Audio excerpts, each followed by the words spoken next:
First Coast News Weather Team, sponsored by AC Designs. We are taking a look around the coast, and look how hazy it is in many places. Lake City, you can see the haze out there over towards Marineland, even Port Canaveral as well.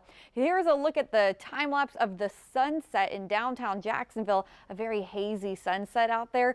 Also, same for our friends over in Tampa at the Tampa airport. They also have a hazy sunset outside. So a lot of our state is dealing with smoke from Canadian wildfires. In fact, our friends in Tampa all the way down towards Miami dealing with worse air quality than we have here. They're unhealthy for all groups. For the general public, that air quality is unhealthy for them.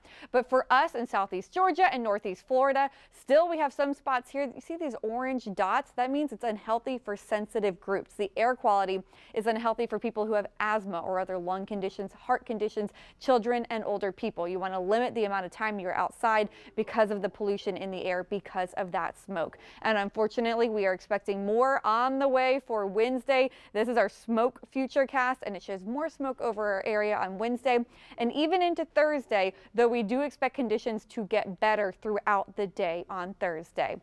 I'm also tracking rain out there this evening. We do have some shower activity moving through the Ponte Vedra area down towards Volano Beach in St. Augustine, a downpour there. And then a lot of this rain today has moved inland a bit too. Now places like Palatka down towards the Crescent City area still seeing rain, and we're going to keep an eye on this out here, this line of showers and downpours. We'll see if it makes it towards, say, the Fernandina Beach area.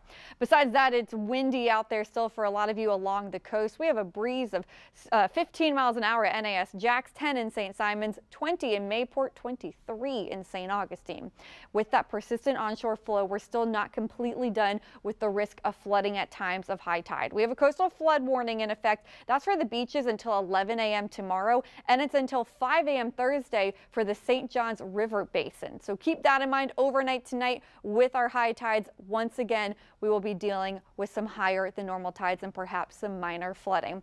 Then lows are going to drop down into the 60s for a lot of us, 70s for those of you along the coast, and then tomorrow we're back in the middle 80s. The 80s are going to stick around until Saturday. Then we feel the effects of a cold front starting on Sunday. Check this out. When we are waking up to watch the Jags game Sunday morning, we're going to be in the 50s. A lot of us will be in the 50s, and then highs will only stay in the 70s.